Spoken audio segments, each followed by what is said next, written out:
Dia 7/7/2025.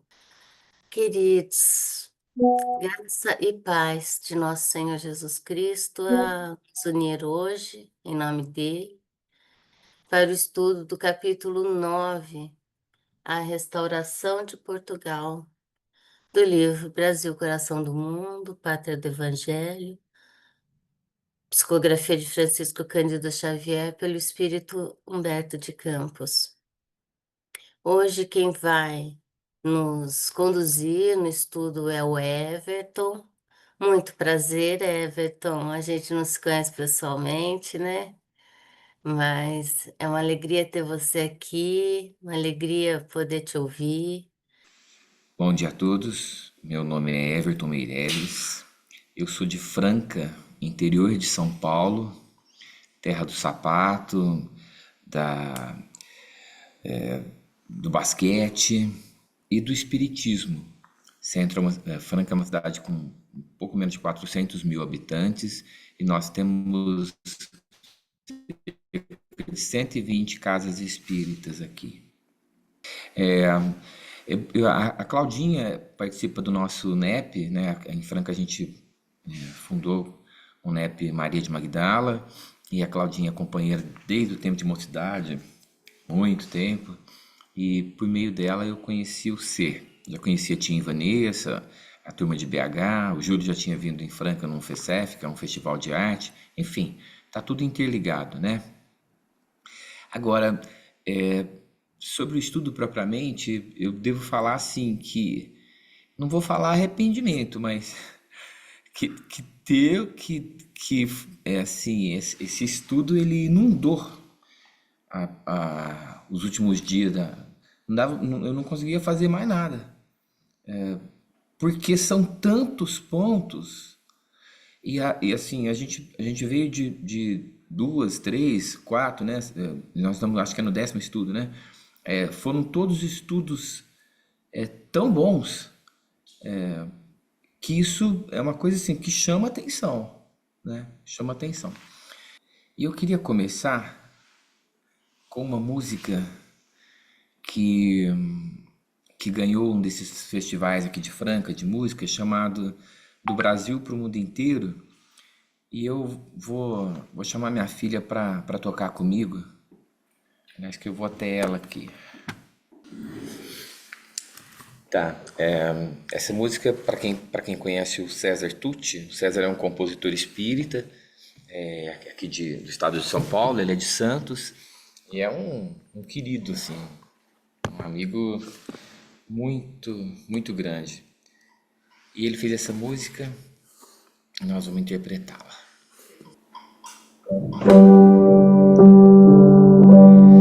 Senhor Jesus, amigo verdadeiro, hoje sabemos porque estamos no Brasil. Tu nos trouxeste para a terra do cruzeiro e por amor, no teu amor, nos reuniu. Por tantas vezes renasci no velho mundo e em muitas delas por orgulho me perdi. Criei sistemas, guerras, lemas de egoísmo e desse jeito me afastei tanto de ti. Agora estou criança em solo brasileiro. No Evangelho eu encontro a direção. Quero vibrar amor e paz pro mundo inteiro, a começar pelo meu próprio coração. Reconstruir meus sentimentos, lutar por dentro para que eu possa melhorar, iluminar meus pensamentos pelo trabalho, para que eu possa despertar, reconstruir meus sentimentos, lutar por dentro, para que eu possa melhorar, iluminar meus pensamentos pelo trabalho, para que eu possa despertar nas terras do Brasil, com as cores do Brasil, todas as cores cabem no nosso Brasil.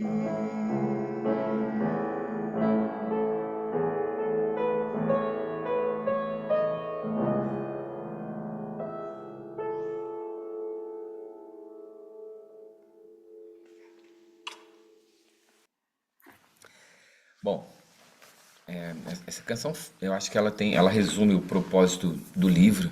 Ela foi feita pensando na evangelização, e fala desse desafio de estar agora no solo do Brasil, depois de haver passado por muitos outros lugares. Isso nos leva a observar, a mim pelo menos, né, que nós não somos brasileiros. Nós estamos brasileiros. Estamos brasileiros. Então é uma oportunidade, tal como tivemos outras, mas essa tem um gostinho especial, né? Porque o livro traz um pouco disso e eu já tive em muitos lugares do mundo, muitos mesmos, e eu vejo, eu sinto isso também. Das primeiras vezes que eu fui nos Estados Unidos, e você começa a encontrar muitos brasileiros, né? E com muitos que eu encontrava, eu falava assim: você está aqui há quantos anos? E a pessoa dizia: estou aqui há 20 anos. Falei: nossa, bastante tempo. E o que que você quer? Ele falava assim: voltar para o Brasil. Quer voltar para o Brasil. E a gente também, é uma delícia isso, mas você fica 10 dias, 12, você tá louco para voltar. Pelo menos eu. Bom, o capítulo A Restauração de Portugal, quando eu li, eu falei: gente, mas por que que eu escolhi esse? Foi pela data, pelos que tinham sobrado, mas assim, eu achei muito intrincado. Tinham capítulos, né? Enfim. Mas quando você começa a estudar, e essa questão do estudo, ela fica assim muito, muito presente, né? Quando a gente começa a preparar aqui, você descobre um milhão de coisas. Um milhão de coisas. Então, eu comecei para a gente se situar quando é que há esse diálogo, que é o tema, o texto principal do capítulo, é o diálogo de Hilel com o Cristo. Então, com uma linha do tempo, para que a gente possa contextualizar e entender o que está rolando no mundo nesse período. Então, ó, em 1444, acontece o primeiro leilão de africanos escravizados em Portugal. Esse episódio ele é mencionado por Eliú na conversa com Jesus. Em 1455, o Papa, pela bula Romanos Pontifex, autoriza né, a escravização dos infiéis entre Marrocos e Índia. Está escrito errado porque a minha menina editou e deixou assim. Em 1488, é a outra menina, não é essa. O português Bartolomeu Dias cruza o Cabo da Boa Esperança, que é um acontecimento extremamente relevante. Em 1494, no Tratado de Tordesilhas, Portugal e Espanha dividem o mundo entre si. Então, para a gente dimensionar aí a força desse Estado, né? Em 98, a esquadra de Vasco da Gama chega à Índia. Em 1500, Pedro Alves Cabral chega à Bahia. Em 501, Leonardo da Vinci pinta a Mona Lisa. Aqui, esse ano, acho que é 1505, Aníbal Breton chega a Portugal levando papagaios, peles de onça pintada, toras de pau Brasil e 35 índios brasileiros cativos. 1508 essa data que ela pagou. Em 1515, acontece um leilão de 85 índios brasileiros escravizados lá em Valência. Em 17, nós temos o início da Reforma Protestante. Em 1530, Martim Afonso de Souza inicia a colonização do Brasil. Em 1608, nasce em Lisboa o futuro padre Antônio Vieira, que também é uma figura relevante no capítulo. O capítulo vai finalizar falando dele. Em 1630, a Ginga, uma rainha africana, uma personalidade assim, muito marcante, começa a enfrentar as tropas portuguesas.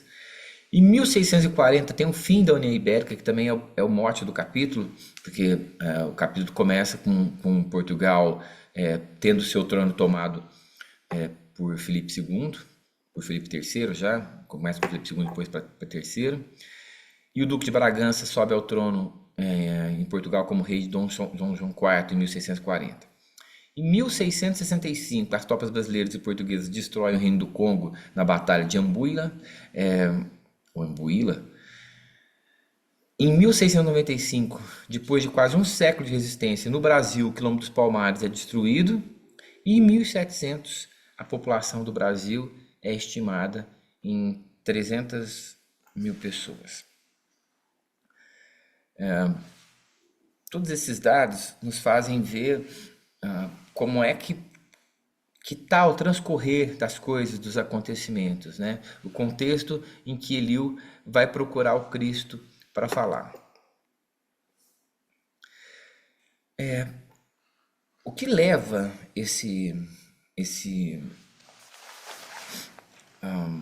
essa ausência do trono de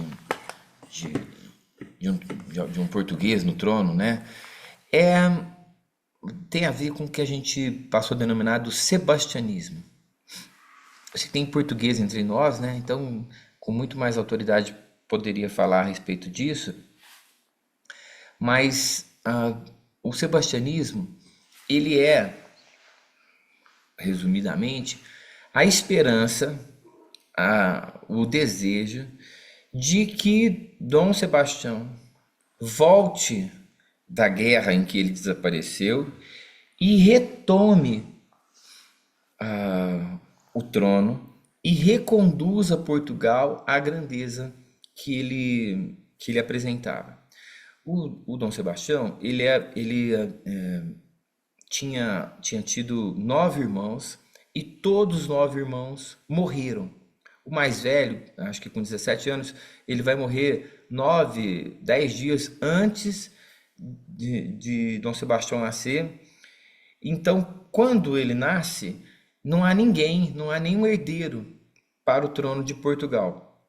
Então, o povo desejava muito que houvesse o nascimento dessa criança e que essa criança fosse homem, para poder dirigir Portugal. Ele nasce e ele foi efetivamente um rei espetacular, embora tenha reinado por muito pouco tempo, dos 14 anos até os 25, por aí. Porque nessa época ele vai numa guerra, se fosse hoje uma jihad, numa guerra para auxiliar um sheik, e nessa guerra ele desaparece e o corpo dele nunca é encontrado, e em vista disso criou-se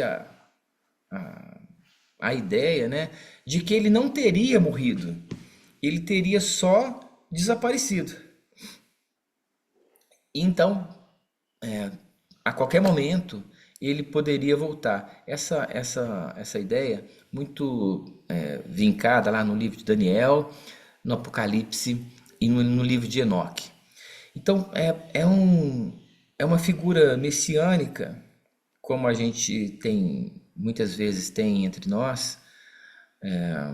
Me lembro de uma música do Caetano Veloso chamada O Índio, que ele fala: um índio nascerá de uma estrela colorida, brilhante, numa estrela que virá numa velocidade estonteante. e pousará no coração do hemisfério sul, da América, num claro instante. Também uma figura messiânica, né? Aquilo que virá. Essa ideia, esse sentimento vai permear muito esse período e vai se estender até, né? Padre Antônio Vieira foi acusado de sebastianismo.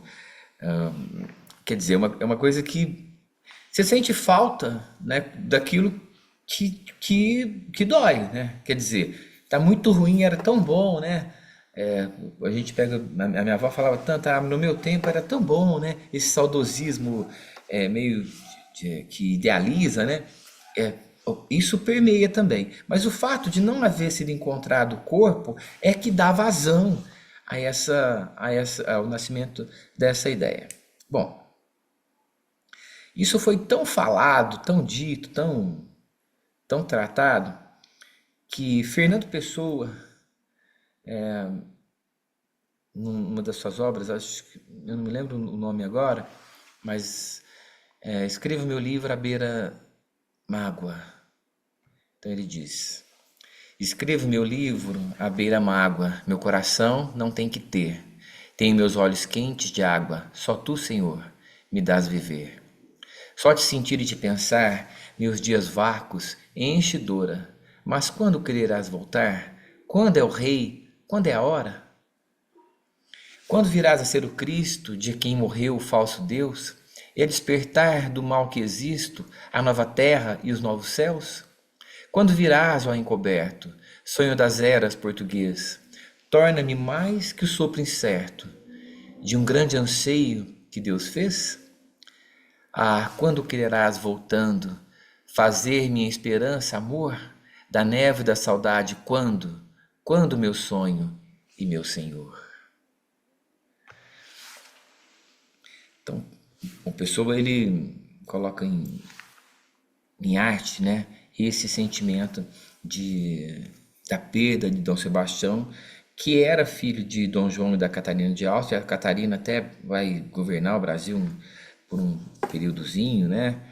E, e essa maioridade tão precoce, de 14 anos, de Dom Sebastião, lá 2 séculos depois, vai fazer com que outro personagem querido do nosso livro, Dom Pedro II, né, possa assumir o trono antes da idade prevista na Constituição, que era 18 anos, e, naquilo que se chamou o golpe da maioridade, justamente porque havia o precedente de Dom Sebastião nessa época aqui. Bom, se alguém quiser me interromper, falar alguma coisa, fica à vontade. Sirlene, Márcia, tudo bem? Posso seguir?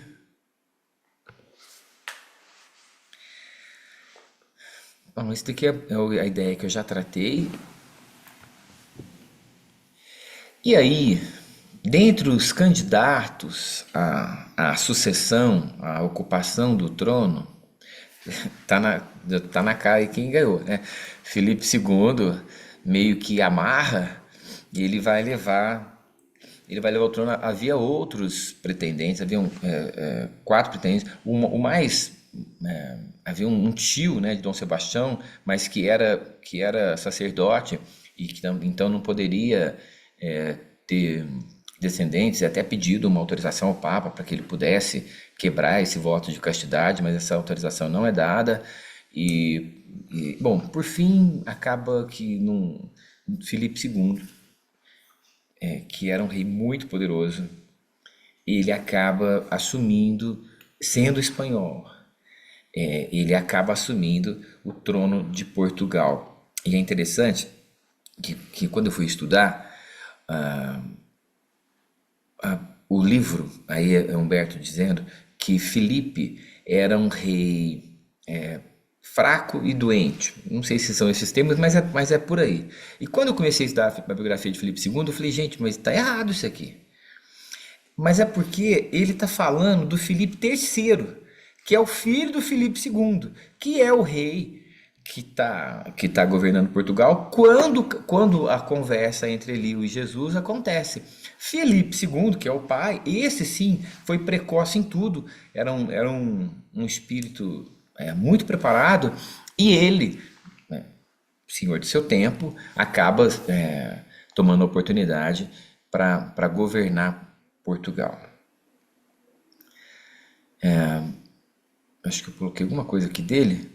Filho do imperador romano-germânico e dos reinos espanhóis de Carlos V e Isabel de Portugal, né? Então, a Isabel a mãe.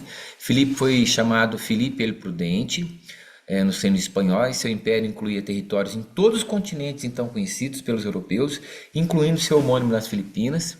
Durante seu reinado, os reinos espanhóis alcançaram o auge da sua influência e poder, no que às vezes é chamado como século de ouro espanhol. Então, para gente ver a força e o poder que esse espírito teve em si. Aí tem uma questão a respeito da ocupação do trono que eu já falei. Eu só coloquei aqui porque Filipe II ele pegou o trono quebrado, né? E por vezes ele ficou inadimplente no que a gente poderia chamar hoje, usando um anacronismo de moratória, ele deixou de pagar. Mas o rei não se podia levar o rei à execução forçada, ao cumprimento, né? Eu peguei um trechinho lá da renúncia, que embora não seja, isso aqui vai ser um século depois, mas o Dom Inácio vai perguntar, e o rei expediu a ordem de pagamento da minha disponibilidade? E o Antero, que é outro personagem do livro, fala, por enquanto não, mas ainda hoje pude ver Sua Majestade. Ele está falando aqui de Luís XIV, né? São outros tempos, mas a situação é praticamente a mesma. O Dom Inácio ele tinha um valor para receber do rei da França, e o rei não paga. Se fosse hoje, você entra com uma execução ou uma ação de conhecimento e leva aquele título a cumprimento. Mas naquele tempo não era possível levar o rei à execução forçada. Bom, esse é o contexto. E agora, os personagens. O primeiro personagem, assim, o primeiro interlocutor é Iléu, ou Ileu. Iléu acho que está mais adequado. Por que eu coloquei Iléu? Porque a gente tem falado bastante dele, e Iléu tem um mundo de material, de histórias. Ele foi tido, né, mesmo ao seu tempo, não depois do seu tempo, ele foi tido como um espírito iluminado, de modo a dizer que onde Léo estava, né, a luz da verdade estava com ele também. Então, tem muitos acontecimentos.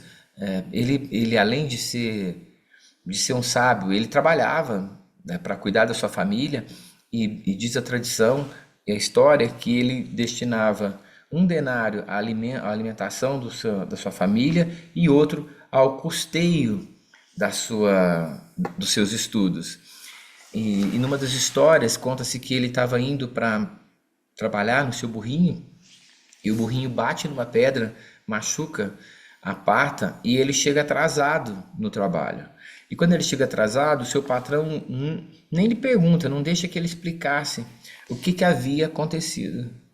E ele é demitido.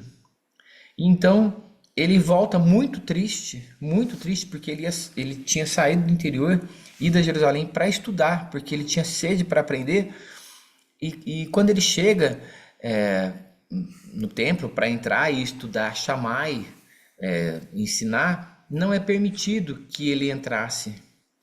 E ele acaba entrando, ficando no teto, e do teto ele fica ouvindo o ensinamento de Shammai. Mas na história, não sei se isso é exatamente assim, mas é o que a história diz, que estava nevando.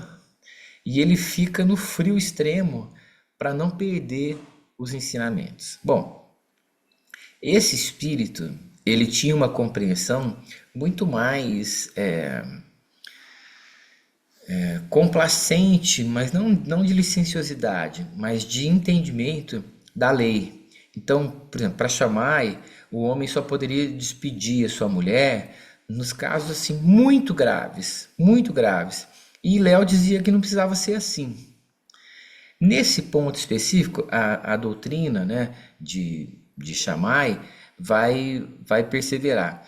Em outros pontos, Hillel vai prevalecer, porque ele era efetivamente muito iluminado. Até os seus discípulos eram tidos como muito iluminados.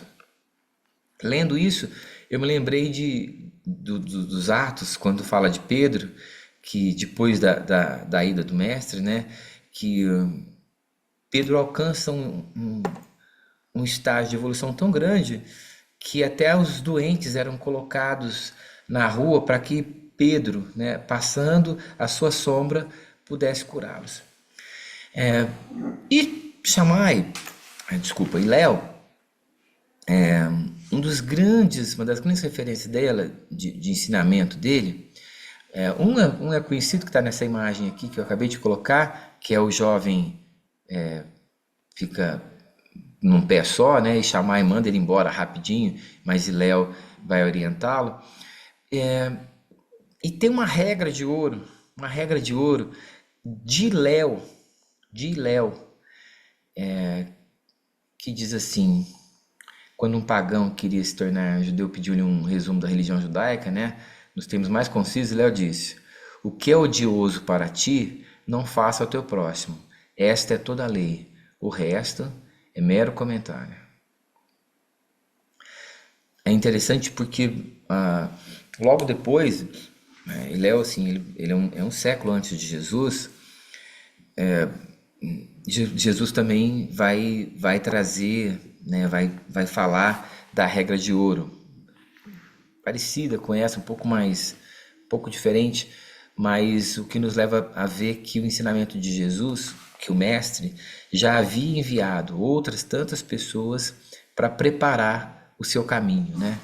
E Amélia Rodrigues diz assim, que Jesus falava de ensinamentos que outros falavam, mas ninguém falava como ele. Então, me chamou a atenção também que é um preparo do terreno, né? Daquilo que Jesus traria. Bom, breve apresentação de Léo. Aí no texto do livro, propriamente, é dito assim: aquele povo minúsculo e heróico, cuja coragem acender a nova luz em todos os departamentos de trabalho do Ocidente, encontrava-se agora reduzido a quase penúria. Nesse momento, esse espírito, Léo, vai procurar o Cristo.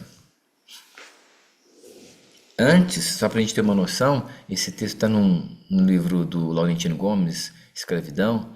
O Dom Manuel, se dirigindo ao Papa Alexandre IV, em 1499, ele diz assim: rei de Portugal e do Algares, de Aquém e de além-mar em África, senhor de Guiné e da conquista da navegação e comércio da Etiópia, Arábia, Pérsia e Índia. Como dizendo assim, um rei do mundo, né? Isso antes, né, na época áurea. E aqui durante o período propriamente, a conversa propriamente, o Léo vai dizer: mestre, venho pedir-vos o vosso auxílio paternal para a terra portuguesa. Humilhada e vencida, ela implora a vossa divina providência através de minhas palavras, no sentido de lhe ser possível aproveitar as forças derradeiras para uma reorganização política e econômica. Quer dizer, ele fala: Jesus, a coisa tá feia lá e eu preciso da bênção, da ajuda do Senhor. E Jesus fala assim: Léo, sabes que a minha piedade não se reveste de excessivas exigências. Achei tão bonito isso, porque é como Jesus dizendo, né? Do pouco que fizeres, eu posso dar muito, mas tem que querer, né? Pelo menos o pouco tem que querer ou tem que fazer. Enviei-te a Portugal com o fim de reerguer as energias, compensando seus grandes esforços de povo humilde e laborioso. Infelizmente, apesar de suas grandes qualidades de coração, de quem? De Eli ou de Léo, os portugueses não souberam corresponder à nossa expectativa. Depois de teres ajudado Vasco da Gama a franquear o caminho marítimo das Índias, as forças lusas, após receberem os favores da cidade de Calicut, ali regressaram, aqui quem volta é Pedro Álvares, algum tempo mais tarde, para bombardeá-la, inundando no mar de crueldade e sangue. Nesse tempo, Calicut tinha 200.000 habitantes, mais que a população de Lisboa e Coimbra juntos. No Brasil, onde lançamos os fundamentos da pátria do Evangelho, introduziram o tráfico de homens livres, como a gente viu lá naquela linha do tempo. Aí Léo vai falar.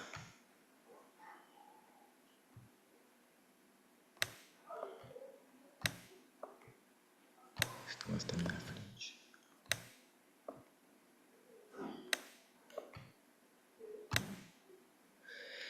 Mas a grande pátria que me confiaste, Senhor, muito tem aprendido no caminho das experiências dolorosas. Nas suas cidades importantes escasseiam espíritos de eleição aptos à tarefa de governo.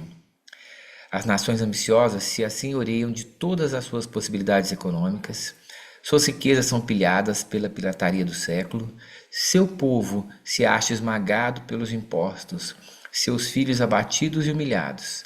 Apiedai-vos, meu Jesus, de tanta miséria que nos enche o coração de infinita amargura.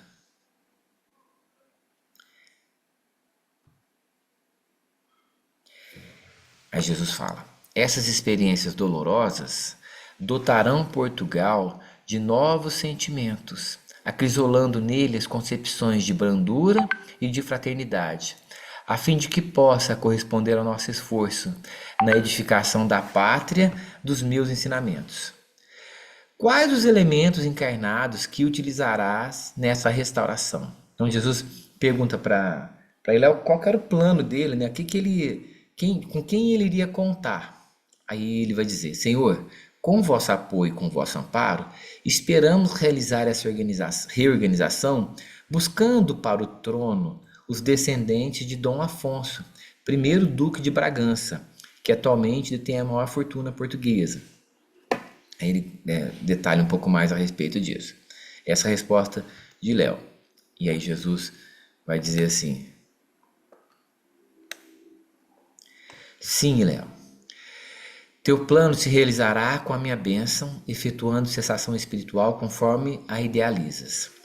Não acho que a casa de Bragança esteja preparada espiritualmente para a sublime realização. Todavia, somos obrigados igualmente a reconhecer que pesadas trevas invadem atualmente todas as atividades políticas da terra. E tu te esforçarás, não está muito diferente, né? Te esforçarás por ampará-las nos grandes deveres que assumirá neste e nos próximos séculos. Quer dizer, nos próximos séculos, é muito século, né? 4, 5, quer dizer, está por agora.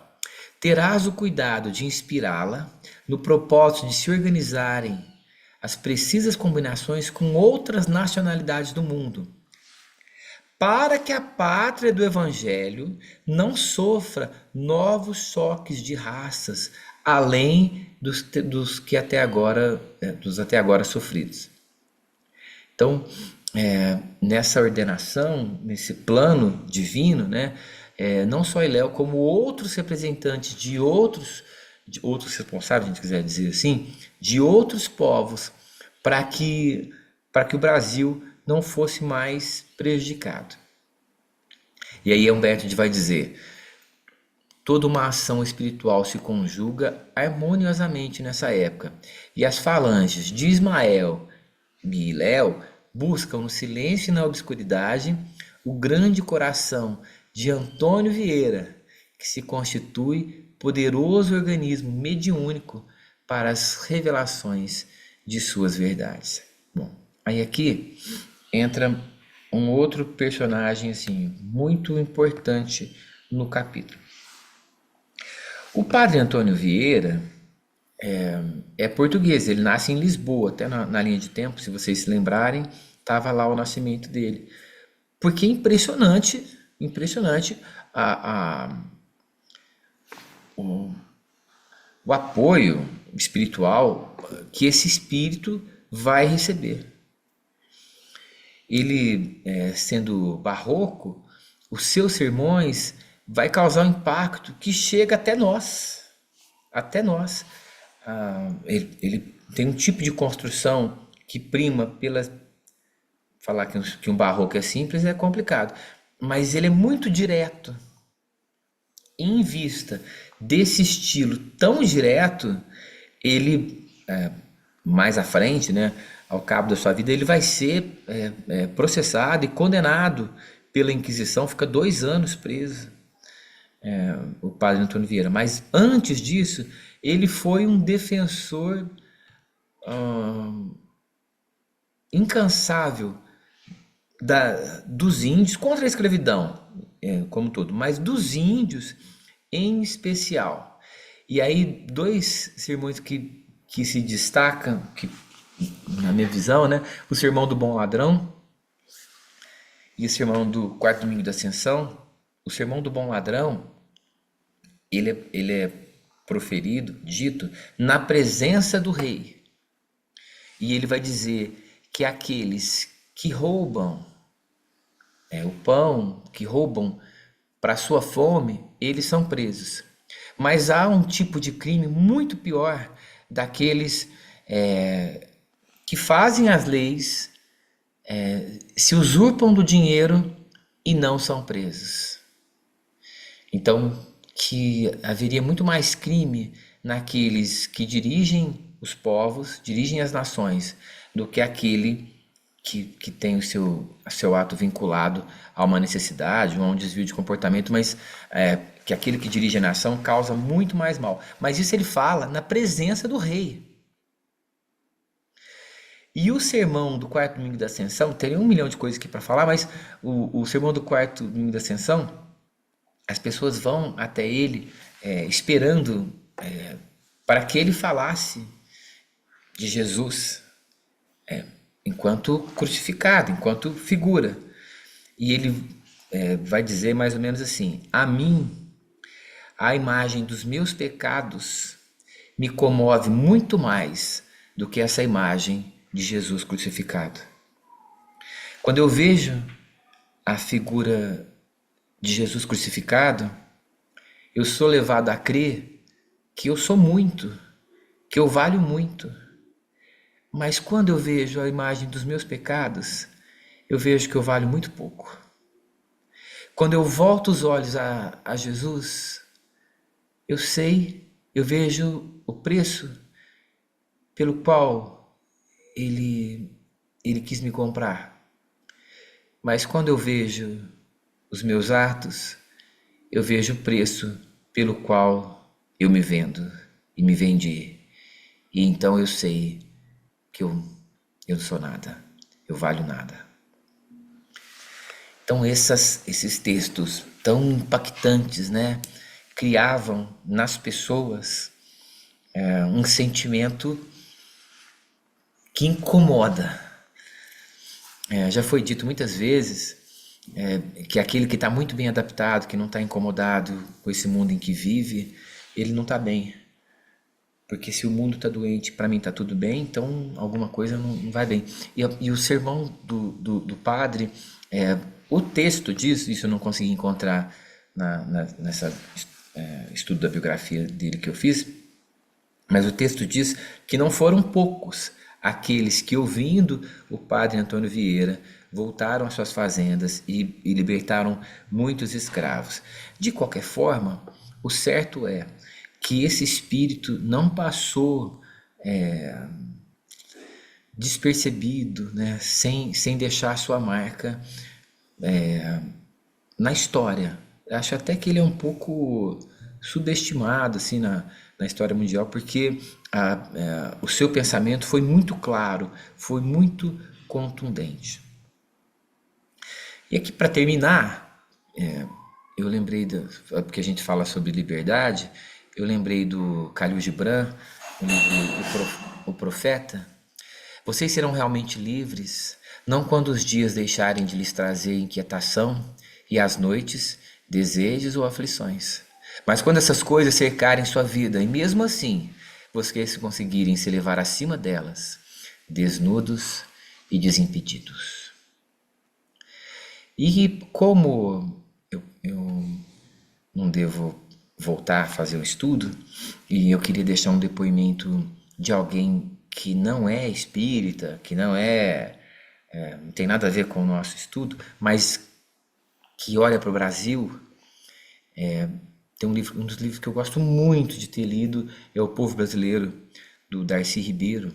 E as últimas linhas do livro, ele vai dizer assim: na verdade das coisas, o que somos é a nova Roma, uma Roma tardia e tropical. O Brasil já é a maior das nações neolatinas pela magnitude populacional e começa a sê-lo também por sua criatividade artística e cultural. Precisa agora sê-lo no domínio da tecnologia da futura civilização. Estamos nos construindo na luta para florescer amanhã como uma nova civilização mestiça e tropical, orgulhosa de si mesma, mais alegre, porque mais sofrida. Melhor, porque incorpora em si mais humanidades. Mais generosa, porque é aberta à convivência com todas as raças e todas as culturas. E porque é assentada na mais bela e luminosa província da Terra.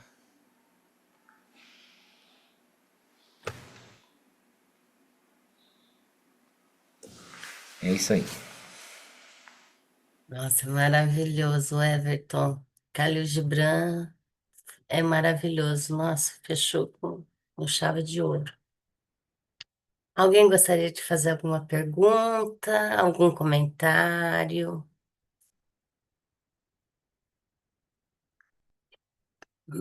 Hum, foi tão Posso? artístico. Ah, pode sim, Isabel. Muito obrigada, primeiro que tudo. E há certos aspectos aqui, mas há tantos, tantos, não? Que daria muito pano para mangas. Esta, este Portugal, primeiro, que fez a Grande Espanha, não é? Durante os 60 anos de dominação. Nós não nos lembramos, por exemplo, não pensamos que a invencível Armada de Espanha, não? Que não foi invencível, que os ingleses destruíram, eram as árvores de Portugal, os pinhais que Dom Dinis eh, teria plantado para suster as areias, não? Para não invadirem a terra. Passou tudo, realmente é a lei de causa e efeito, não é? De retorno, não é? Os portugueses tiveram esse retorno, não é? Mas o que é interessante é que Espanha, nessa altura, e nós, também tivemos o retorno, porque estes anos dos Filipes, nós tivemos de 1618 a 48 a Guerra dos 30 Anos na Europa. E foi chamada, por alguns autores, a Primeira Guerra Mundial. Porque, imagina, nessa altura houve mais de 8 milhões de mortos. Esta guerra entre protestantes e católicos, bem, que depois deixou de ser, na última parte, uma guerra religiosa, porque essas guerras religiosas acabam por não ser. Houve a maior miséria, fome. Eu, quando penso e quando vejo algumas obras, uma obra muito interessante, o Till Eulenspiegel, que é em alemão, que eu tive a oportunidade de ler, tenho, é qualquer coisa de terrífico. É como o lodo, o inferno. As pessoas viviam porque os soldados que não eram soldados, ao fim e ao cabo, eram mercenários, não é? Não tinham soldo. O soldo era o que conseguiam tirar às populações, desde tudo. Eu não vou aqui contar, porque sabem bem o que é que acontecia. Ah, e era um fugir, era um horror. A todos. E então tiravam-lhes a comida, tiravam tudo, por isso foram uns anos muito convulsados aqui na Europa, que era o mundo, não é? E veio esse retorno também para a Espanha, não é? Ahm, Pronto, isso era uma das coisas que eu queria frisar, eh, porque realmente nós, como dizia Everton no início, nós agora estamos portugueses, estamos brasileiros, estamos espanhóis, não é? Pura e simplesmente. O ser. É interessante que a nossa língua é que tem estes dois verbos, ser e o estar. As outras línguas, o francês, o alemão, o inglês, não têm. E é muito difícil às vezes explicar ao meu homem, que é austríaco, que fala alemão, não é? A diferença entre ser e estar. É engraçado quando queremos fazer isso. Hum, A outra coisa que eu queria só uma coisinha sobre o Padre António Vieira, que nós tivemos que aprender bem, não é? Mas, por exemplo, eu nunca me apercebi que a vida dele foi praticamente no Brasil, não é? Como nós vamos crescendo com o tempo e com o passar dos anos. E é muito, muito interessante todos o que ele escreveu. Eu queria, se me dessem licença, eh, ler só um bocadinho de um apontamento do que ele escreveu. A beleza da maneira como escreve e o que ele escreve. Pode ser? Pode ser. Ok, então deixa-me, eu acho que tenho aqui.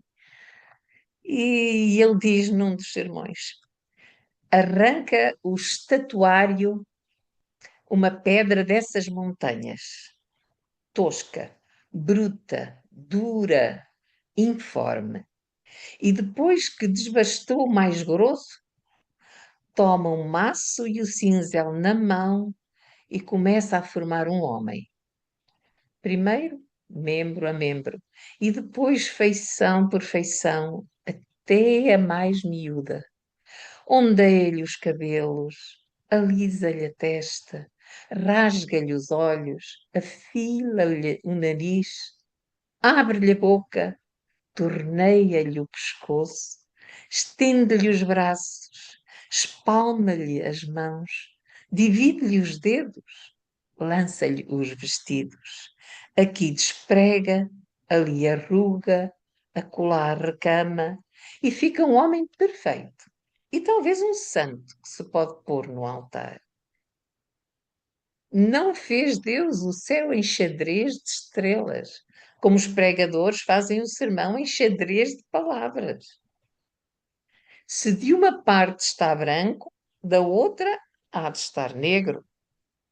Se de uma parte está dia, da outra há de estar noite. Se de uma parte dizem luz, da outra hão de dizer sombra. Se de uma parte dizem desceu, das outras há de dizer subiu. Basta que não havemos de ver um sermão, duas palavras em paz. Todas hão de estar sempre em fronteira com o seu contrário. aprendamos do céu o estilo da disposição e também o das palavras. Como hão de ser as palavras? Como as estrelas? As estrelas são muito distintas e muito claras.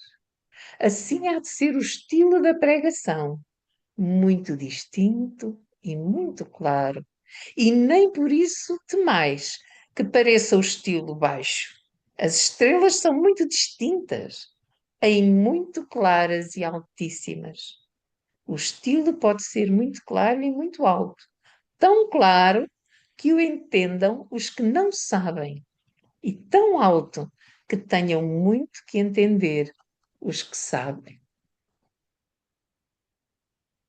Ah, ele era, ah, tenho dito, como diz o outro, a ramada curta, era um príncipe também da linguagem, não é? Isabel, Um espírito. Isabel, Diga, diga, Fernando diz. Pessoa vai dizer do padre Antônio Vieira que ele era o imperador da língua portuguesa. Ah, é isso. Isso, Fernando Pessoa quem está falando. E ele era um crítico de muito dos oradores, porque traziam um texto muito difícil ou pouco estimulante.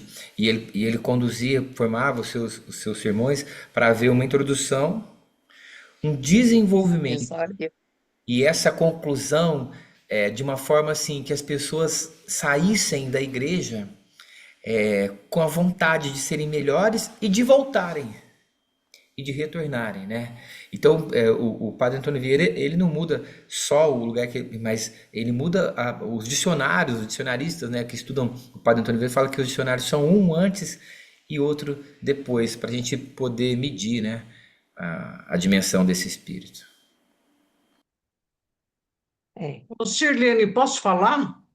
Fala assim, pode, tem 3 minutinhos, tá sim. 3. Mas deixa eu falar uma coisa para você. O Everton falou: nós estamos brasileiros, nós estamos brasileiros. Mas olha, eu estou brasileira, mas o meu sentimento é ser brasileira. Porque se a gente não tiver esse sentimento de ser brasileira, nós não vamos ajudar essa pátria a ser coração do mundo, pátria do evangelho. Eu estou, mas acima de tudo eu sou, para fazer dessa pátria a pátria do evangelho. É isso que eu queria postar.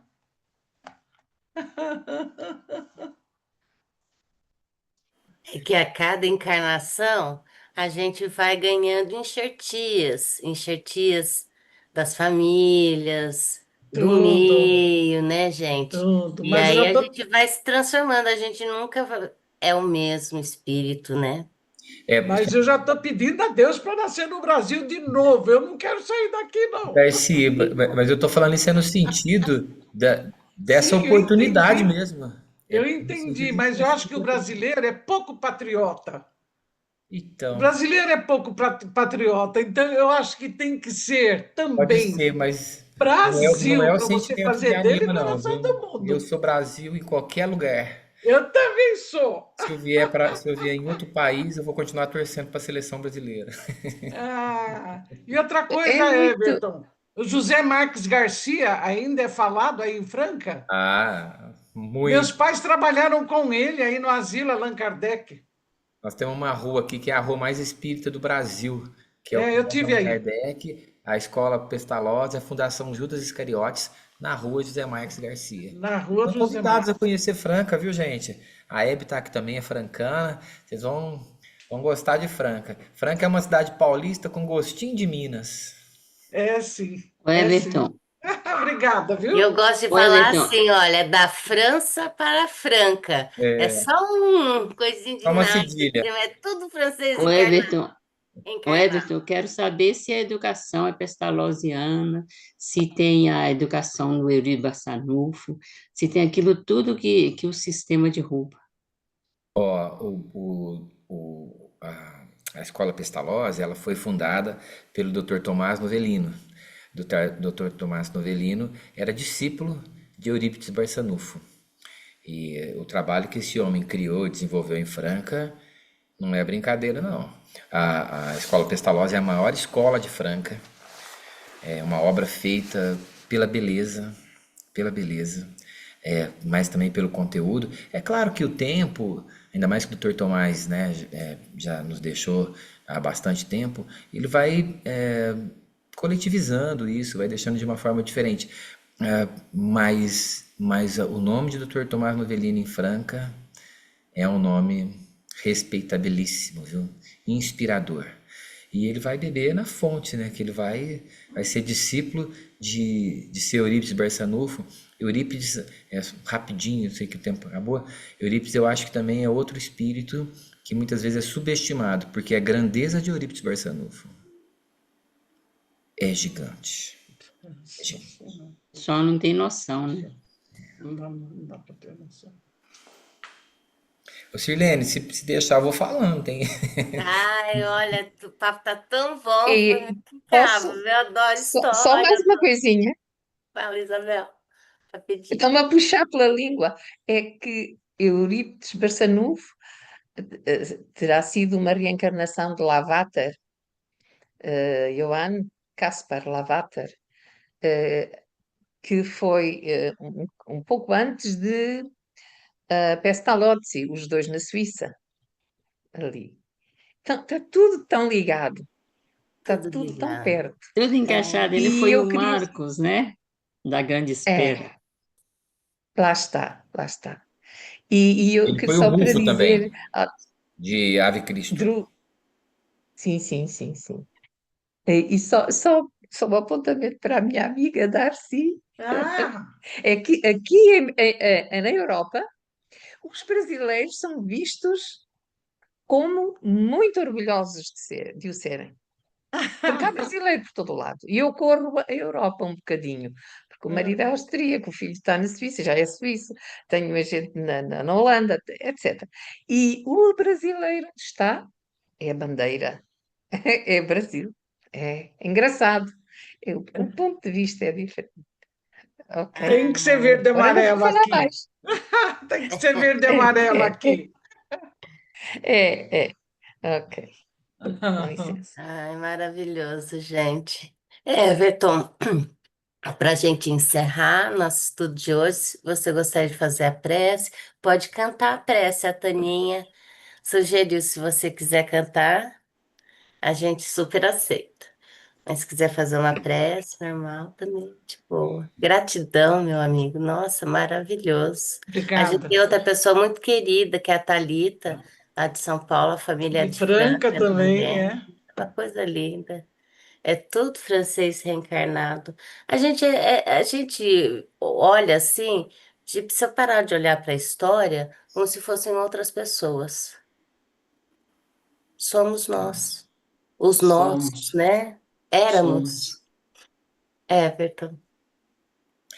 Vou, eu vou fazer uma música a capela de um trabalho. Essa música que eu cantei está num trabalho chamado Cancioneiro Espírita.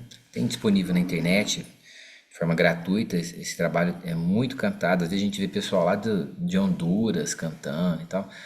E tem uma música que eu ouvia quando criança na evangelização. O Espiritismo é a minha tábua de salvação.